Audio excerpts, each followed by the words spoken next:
चलो बच्चों, आज हम लोग एक नए चैप्टर के बारे में हम लोग जानते हैं, जो कि बड़ा ही इंटरेस्टिंग चैप्टर है। ठीक है, जिसको हम लोग देखेंगे वो है स्ट्रक्चर ऑफ एटम। क्या है चैप्टर का नाम? Structure of atom. बहुत ही इंपॉर्टेंट चैप्टर है ये। जैसे मैं आपको बता दूं कि 11th के जितने भी चैप्टर हैं वो आपके 10+2 के एग्जाम के लिए सब के सब बहुत ही इंपॉर्टेंट चैप्टर है। सभी के सभी चैप्टर जो हैं वो बहुत ही इंपॉर्टेंट चैप्टर हैं और ज़्यादा से ज़्यादा क्वेश्चंस इनसे बनते हैं। वैसे भी आप जानिए कि चाहे वो जेईई मेंस हो, चाहे वो आपका नीट हो, इन सारे एग्जाम में क्या होते हैं कि 11 के जो सिलेबस है, 11 के सिलेबस है 60 to 65%, कभी कभी 70% क्वेश्चन 11 से ही आ जाते हैं। तो इसलिए आप ये समझिए कि 11 के जो चैप्टर्स हैं बहुत ही इंपॉर्टेंट है 10+2 के एग्जाम के लिए।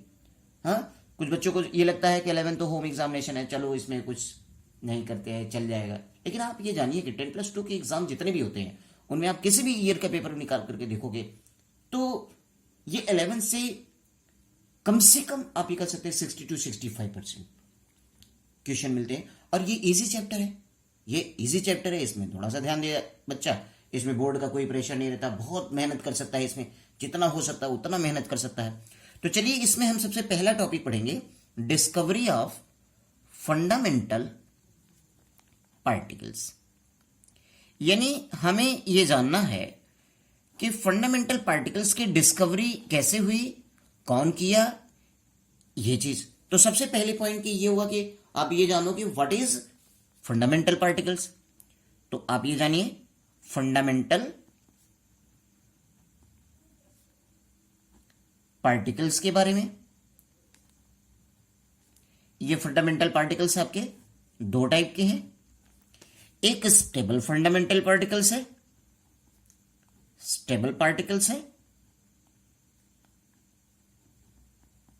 एक अनस्टेबल पार्टिकल्स है। तो यहां पर इस चैप्टर में स्टेबल पार्टिकल्स के बारे में आपको पढ़ना पड़ेगा। आप एटॉमिक फिजिक्स से पढ़ोगे तो वहां पर बहुत सारे अनस्टेबल पार्टिकल्स के डिस्कवरी के बारे में भी आप जानोगे। तो आप ये जानते रहिए, यहां पर इनकी डिस्कवरी तो नहीं हम बताएंगे आपको, इनकी सिर्फ डिस्कवरी बताएंगे, लेकिन इनके बारे में भी आपको हम थोड़ा सा नॉलेज दे देंगे। स्टेबल फंडामेंटल पार्टिकल जो होते हैं वो आपकी कौन कौन है? इलेक्ट्रॉन है, जो कि आप लोग नाम सुने होंगे, इसके बारे में भी थोड़ा बहुत जानते होंगे, 9th के क्लास में ये मिले होंगे। दूसरा प्रोटॉन होंगे, तीसरा न्यूट्रॉन। यानी these are the fundamental stable particles. अब ये अनस्टेबल पार्टिकल्स कौन होते हैं? पॉजिट्रॉन, जिसको हम एंटी इलेक्ट्रॉन भी बोलते हैं। सॉरी, हाँ, पॉजिट्रॉन आपका एंटी इलेक्ट्रॉन इसको हम बोलते हैं। दूसरा आपका neutrino, anti neutrino,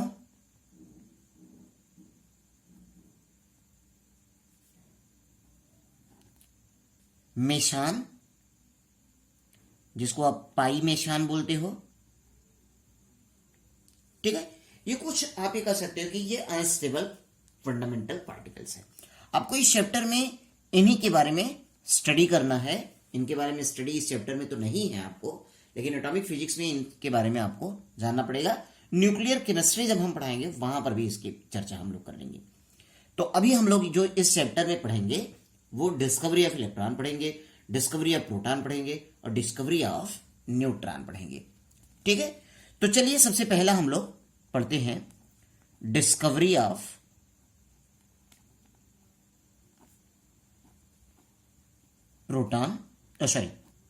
discovery of electron.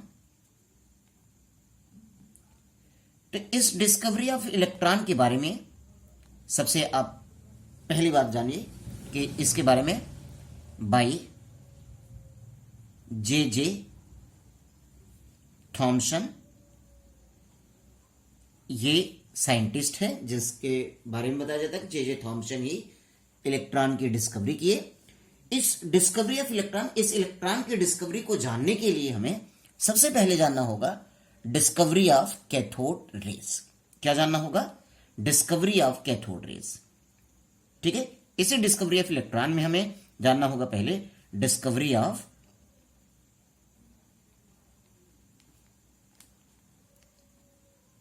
Cathode rays. ये डिस्कवरी ऑफ कैथोड रेज जो है वो किसके थ्रू हुआ, ये भी आपको जानना होगा। कैथोड रेज को डिस्कवर्ड किसने किया, bye Julius Plucker. Discovery of cathode rays की बात आएगी तो वो जूलियस प्लकर हैं, और डिस्कवरी ऑफ इलेक्ट्रॉन की बात आएगी तो वो आपके कौन है, वो आपके जे थॉमसन है। तो चलिए जूलियस प्लकर ने क्या किया, कैसे इन्होंने डिस्कवरी ऑफ कैथोड रेज लिया, कैथोड रेज कैसे इन्होंने डिस्कवर्ड किया, ये चीज आप जानिए। ठीक है, बहुत इजी है ये, बहुत इजी है ये। ठीक है, इसमें क्या किया गया कि एक जूलियस प्लकर ने एक डिस्चार्ज ट्यूब लिया। क्या लिया, एक डिस्चार्ज ट्यूब। ये आप जानिए एक डिस्चार्ज ट्यूब है, ये ग्लास का एक डिस्चार्ज ट्यूब है। ठीक है, इस डिस्चार्ज ट्यूब में क्या किया उन्होंने, दो मेटेलिक रॉड लिया, दोनों एंड पे दो मेटेलिक रॉड लिया, और फिर क्या किया कि इन्होंने बहुत लो प्रेशर पर, बहुत ही लो प्रेशर पर इन्होंने यहां पर इनर्ट गैस को फिल किया। इनर्ट गैस को इन्होंने यहां पर फिल किया। ठीक, अब इन मेटेलिक रॉड को क्या किया, वायर के थ्रू कनेक्ट कर दिया। किससे कनेक्ट किया, एनोड और कैथोड से। बैटरी के एनोड और कैथोड से इसको कनेक्ट कर दिया। क्लियर, तो आप ये जानिए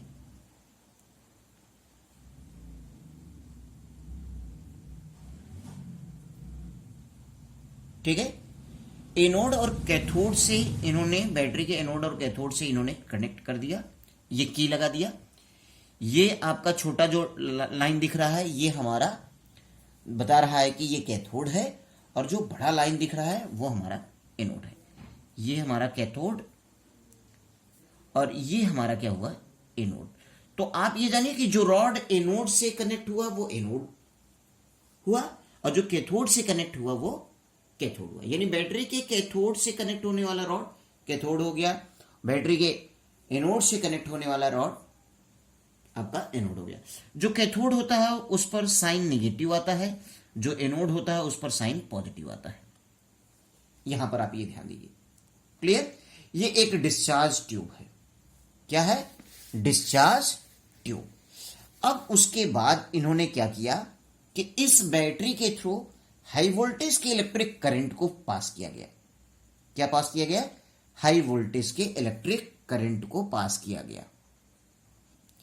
तो देखो बेटा कि यहां पर क्या हुआ कि इस डिस्चार्ज ट्यूब पे इनर्ट गैस, या आप ये कह सकते हैं कि पुअर कंडक्टिंग इलेक्ट्रिक करंट, यानी कि जिस गैस में conduction of electric current poor हो तो इनर्ट गैस ही होता है। तो इसको हम इनर्ट गैस को यहां फिल्ड करते हैं बहुत ही लो प्रेशर पे, यानी वो प्रेशर आपका आप कह सकते हैं 10⁻² mm to 10⁻³ mm pressure. Clear, इतनी लो प्रेशर पे। अब बात यहां पर होती है कि why gases under low pressure are used. क्यों ऐसा होता है कि एक क्वेश्चन बनता है यहां पर कि why gases under low pressure are used. Low pressure are used, ये बात आएगी दिमाग में कि क्यों यहां पर लो प्रेशर लिया गया। तो इसके बारे में मैं आपको नोट करा रहा हूं, ध्यान से इसको समझिएगा, इसको याद रखिएगा, इसका क्या रीजन है। ठीक है, कि क्यों ऐसा किया जाता है। तो आप जानिए, at low pressure there is enough space, there is enough space between the gaseous atoms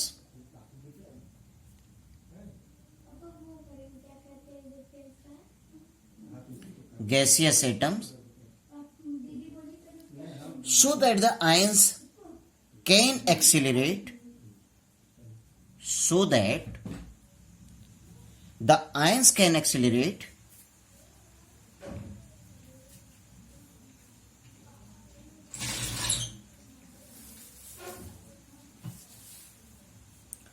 to such a high speed,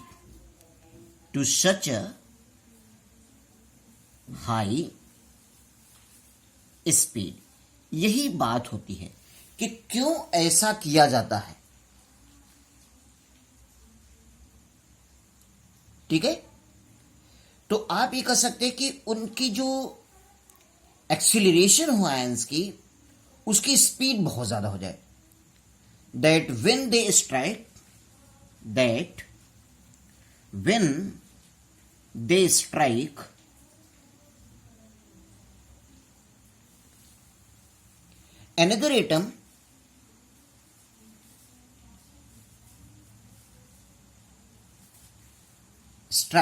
another atom can ejected electrons of it,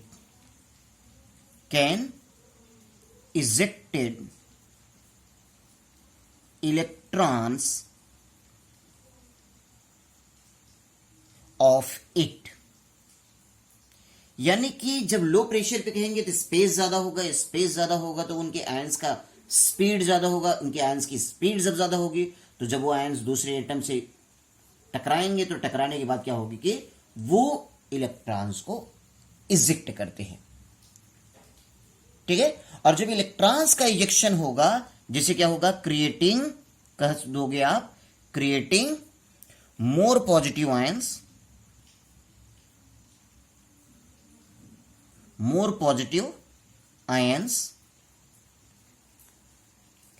and free electrons.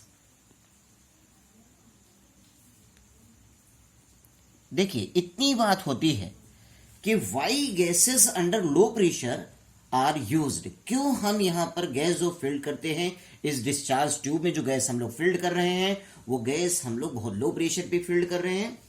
अब ये देखिए, तो उसका रीजन ये है कि low pressure पे होने पर वो गैसेस के एटम्स के बीच में गैपिंग बहुत ज्यादा होगी, स्पेस ज्यादा हो जाएगी। जब तो उनके एटम्स जो होंगे, उनके मूवमेंट के लिए, उनके आयंस के मूवमेंट के लिए क्या होगा, फ्री स्पेस मिलेगा, उनकी एक्सीलरेशन बढ़ जाएगी, और एक्सीलरेशन बढ़ जाएगी तो उनकी हाई स्पीड हो जाएगी। हाई स्पीड होने पर क्या होंगे, जब वो आयंस दूसरे एटम पे टकराएंगे तो टकराने पर क्या होगी, वो सेल्फ अपने आप वो क्या होंगे, इजेक्शन ऑफ इलेक्ट्रॉन करेंगे। जितना ज्यादा इजेक्शन ऑफ इलेक्ट्रॉन करेंगे उतने ही ज्यादा वो पॉजिटिव आयंस क्रिएट करेंगे और फ्री इलेक्ट्रॉन्स को करेंगे। इसलिए यहां पर क्या होता है कि बहुत लो प्रेशर पर यहां पर इनर्ट गैस, या आप कह सकते poor conducting gas, inert gas, या आप कह सकते हैं यहां पर पुअर कंडक्टिंग गैस। अब एक और भी चीज यहां पर क्या करते हैं कि इनके इस डिस्चार्ज ट्यूब पे क्या होता है, जिंक सल्फाइड की, किसकी, जिंक सल्फाइड की कोटिंग कर दी जाती है। किसकी कोटिंग की जाती है, जिंक सल्फाइड की।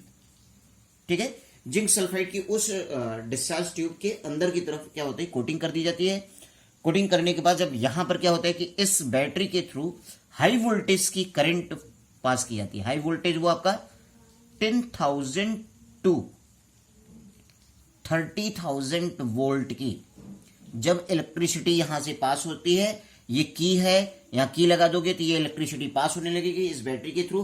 10,000 टू 30,000 वोल्ट की जब इलेक्ट्रिसिटी पास होती है तो यहां पर ये देखा जाता है कि कैथोड, ये जो कैथोड के सामने यहां पर क्या होता है कि फ्लोरेसेंट, ग्रीन फ्लोरेसेंट, अलग अलग केमिकल्स के लिए अलग अलग कलर वहां पर फ्लोरेसेंट होगा। तो यहां पर देखिए कि एक ग्रीन फ्लोरेसेंट का, यानी कि फ्लोरेसेंट आप ही कह सकते हैं कि यहां पर फ्लोरेसेंट होती है। ठीक है,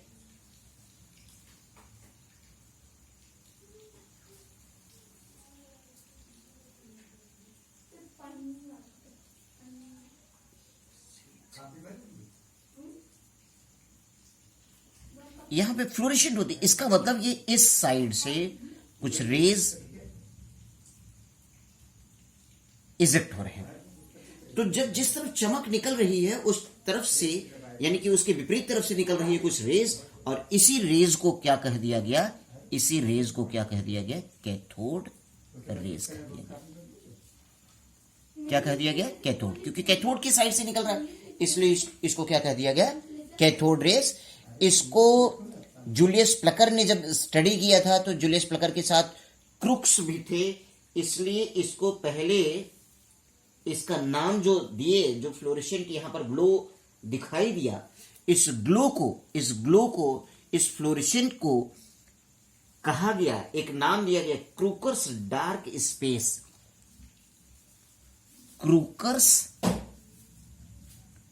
डार्क स्पेस, ये नाम दिया गया। क्या नाम दिया गया, क्रूकर्स डार्क स्पेस नाम दिया गया। ये ध्यान दीजिए, क्रूकर्स डार्क स्पेस नाम दिया गया इसका। क्लियर।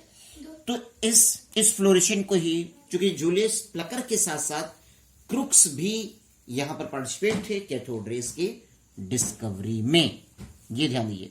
तो आपसे इससे, इस डिस्कवरी, इस एक्सपेरिमेंट से आपसे क्वेश्चन क्या पूछेगा, वोल्टेज के अमाउंट को पूछेगा, 10,000 to 30,000, ये हाई वोल्टेज है। दूसरी चीज क्या पूछा जाएगा कि why gases under low pressure are use, क्यों होते हैं ऐसा, इसके बारे में भी एक्सप्लेनेशन मैंने आपको बताया। यहां पर इनर्ट गैसेस यानी non reacting, non poor conducting gases को यहां पर लिया गया। यहां डिस्चार्ज ट्यूब के अंदर कोटिंग किस चीज की हुई, तो जिंक सल्फाइड। और ये भी बताया जाता है कि अलग अलग केमिकल्स की अलग अलग फ्लोरेसेंस होती है, ये चीज आप जानते रहिए। ठीक है, इस बात को आप लोग ध्यान दीजिएगा। चलिए अब इसका जो हम लोग देखते हैं, इस कैथोड रेज की कैरेक्टरिस्टिक्स के बारे में हम लोग देख लेते हैं। तो characteristics of cathode rays, characteristics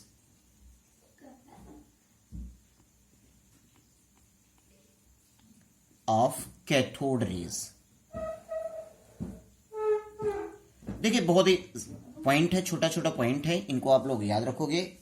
सबसे पहली चीज की the cathode rays moved from cathode to anode, पहला पॉइंट।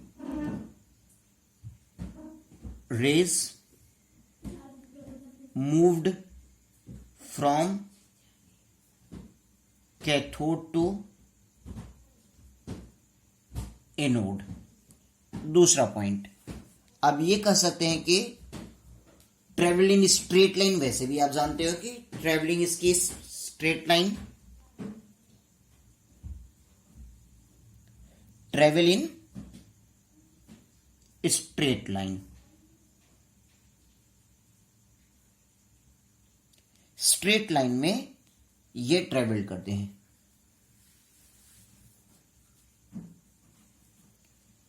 अब ये ट्रेवल इन स्ट्रेट लाइन, वो ये उस जगह पे इन अब्सेंस ऑफ, ये भी बात बताना होगा, in absence of electric and magnetic field. Electric and magnetic field में, sorry, electric and magnetic field के अब्सेंस में ये स्ट्रेट लाइन में ये आपका ट्रेवल करता है। नेक्स्ट पॉइंट को देखते हैं कि ये जो और भी इनकी कैरेक्टरिस्टिक फीचर्स है। Third point, having negative charge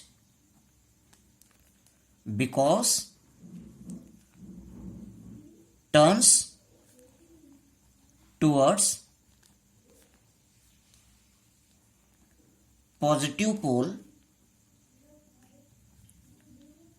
when passes through electric and magnetic field.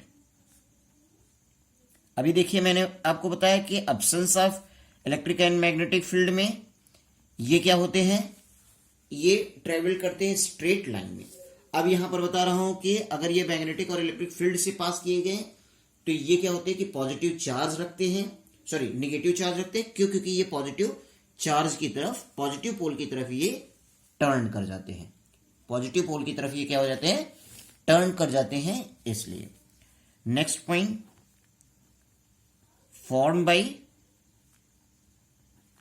Smallest particles, छोटे छोटे पार्टिकल से ये फॉर्म होते हैं। क्लियर? क्यों? Because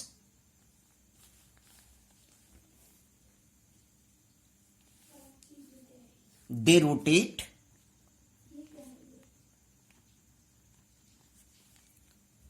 the little paddle wheel, little paddle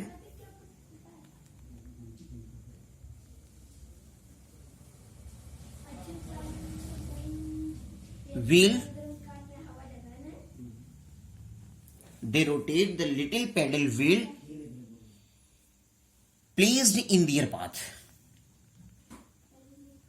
placed in their path। इसका मतलब कि इनके अगर पाथ में बहुत छोटा सा हल्का सा लिटिल पैडल व्हील को रख दिया जाए तो वो रोटेट कर जाता है।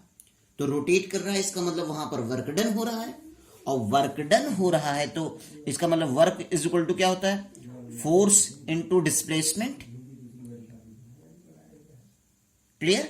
और फोर्स क्या होता है? Mass into acceleration into displacement हो जाएगा। तो अगर किसी के पास वर्क है, वर्क अगर है किसी के पास 0 से ज्यादा है, तो इसका मतलब उसके पास मास क्या होगा? अगर ये मास नहीं होता तो वर्क 0 हो जाता। मास अगर 0 हो जाता तो वर्क 0 हो जाता, और जब मास 0 हो जाता तो वर्क 0, तब यहां वर्क नहीं होना चाहिए था। तो वर्क यहां हो रहा है, इसका मतलब मास यहां पर क्या होगा? मास होगा। और किसी भी सब्सटेंस के पास अगर मास हो गया, इसका मतलब वो क्या हो गया? पार्टिकल्स उसमें प्रेजेंट होगा, पार्टिकल्स वहां पर क्या होगा? प्रेजेंट होगा। क्लियर? ये बात समझे? फिर आप जानिए कि ये कैथोड रेज जो होते हैं, इनके बारे में और भी चीजों को आप जानिए।